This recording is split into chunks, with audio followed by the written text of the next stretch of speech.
Well guys, I had this video done already earlier on today, and the quality probably was a lot better because it was brighter out, but it's getting on later in the evening now and it is absolutely ashing rain, so I won't be doing this video like it was earlier on. So it's going to be kind of a quicker video, but I'm going to try to explain the same things as before. Now, in one of my videos there gone by, I got a comment. The comment came in there last week or week before about the 956. How do I operate the lift on it? Now, obviously me driving it the whole time, I never really thought about it. But look, I'm going to do a quick. I want a demonstration because if it's the art tractor, you won't hear what I'm talking about. So I'm going to kind of do a walk or a talk through of it, and hopefully you're able to pick up the gist of what I'm saying. So yeah, I appreciate, as I said before, the comments. Before we go any further, guys, I want to ask, can you hit that subscribe button? Really appreciate it. It's big help in videos. Comment below this video here I'm doing now on the lift. I know there is probably other ways people use lift than these, but that's the way I use it and it seems to work for me. And if it's a different way that you use it, comment below on what way you use it. So yeah, I'm going to show you now what way this is done. So, as you can see there, spilling rain outside, dog in the yard, they're going mental for some reason, probably birds or something. But yeah, this here is the lift, and you can see there's two handles, that handle here and this handle here, and you have this knob here. That knob there now, I'm going to be honest, I'm not 100% sure on what it's really for, but it does affect like when I have that turned all the way that way, there's kind of less sensitivity on this handle here, and when I have it turned all the way back, the size it will move, on this handle here is like that there, have it nearly up full, and the more you bring it up, obviously the more the lift will rise. So I usually always have that there in the middle. So that handle there is for your lift arms up and down, your kind of position control. Wherever you set that will be where your lift arms will sit. And this handle here, sorry, I'm trying to look through the phone doing this, guys, so the hand-eye coordination is a small bit off. This handle here is 3 positions. You're down all the way. That means your lift is, you won't get to work the lift. No matter what you do here, your lift is down constantly. You have the middle position, which is for the position control, up and down. Then you have this top position, which has the lift arms up all the way. And what I use that for now, when I'm ploughing around, this will make sense now to a few, and other people probably just gibberish, but when I'm ploughing, there is a kind of a setting. It takes a few minutes to get it right, but you have to plough on the tractor and all, but you kind of work this wherever you want. That's kind of a draft control position adjustment or whatever they call it, but it's part of draft control too.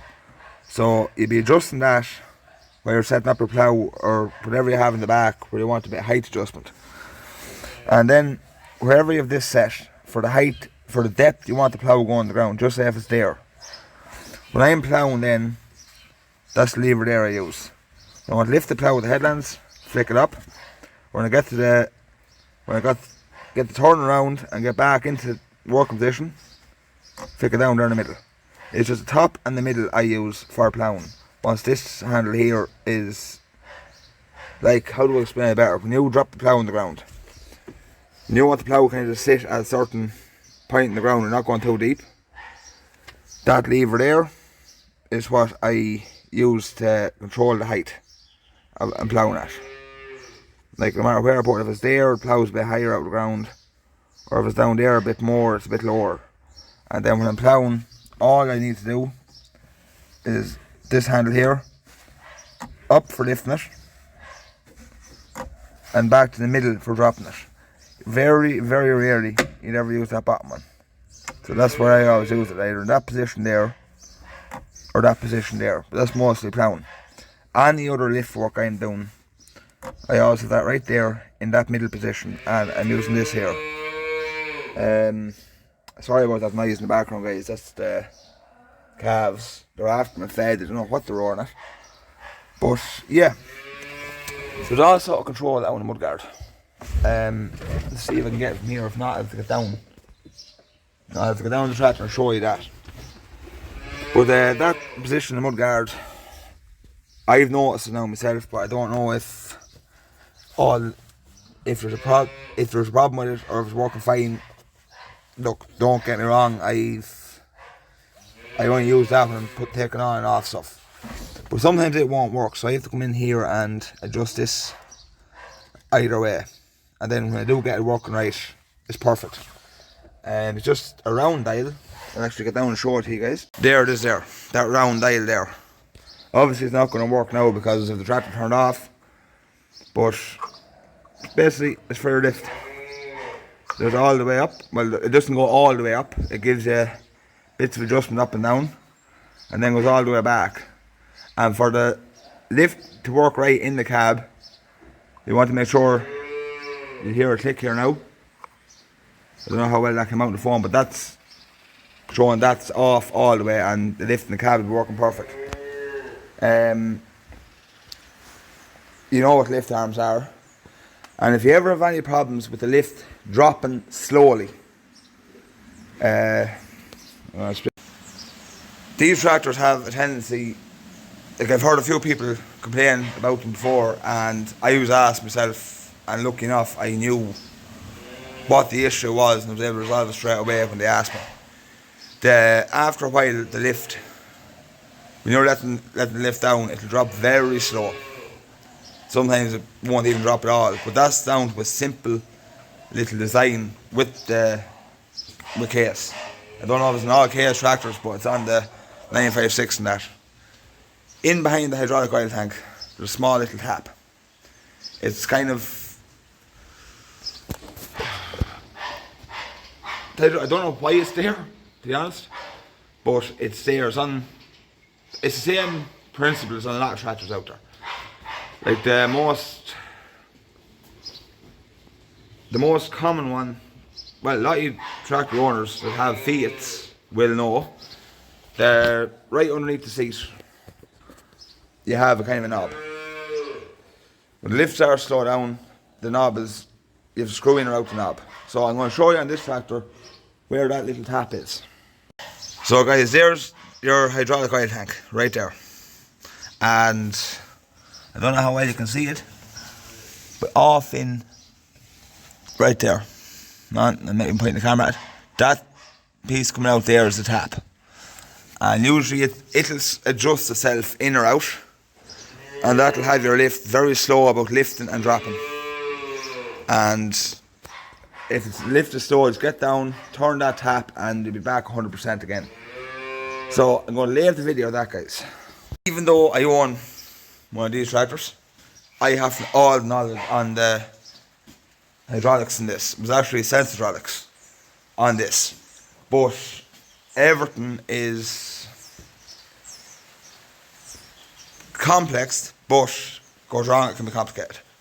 Like you have there's a dual hydraulic pump in this, which it covers the steering and lift and all that, the hydraulics.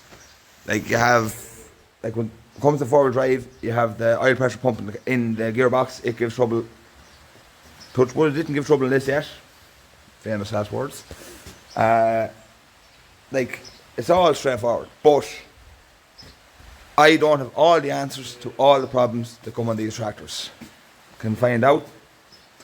I have a bit of knowledge. I have not bits of knowledge on other tractors and that, and bits of knowledge in this tractor. I have enough knowledge to get by to fix things, but I have not the answers. No one out there does. So I'm going to leave the video at that, guys. Once again, the rain is back, but a bit of heat in the ground, so hopefully the grass starts to grow. Anyway, guys, leave it at that. As I said earlier on the video, hit that subscribe button. There's a bell there beside it, guys. If you ring that bell, as soon as I pop a video, you will get a notification straight away about it. I know there's some of you out there that for some reason not getting notifications straight away, but if you all ring the bell, the notification will come in straight away and you'll know when I pop the video. So yeah, I'm going to leave it at that. I'm going to repeat myself again, guys. Subscribe to the channel, hit the bell, comment below if I said anything wrong about the lift and this, but I don't think I have. Maybe I have. And don't forget, hit the thumbs up button. Really appreciate it.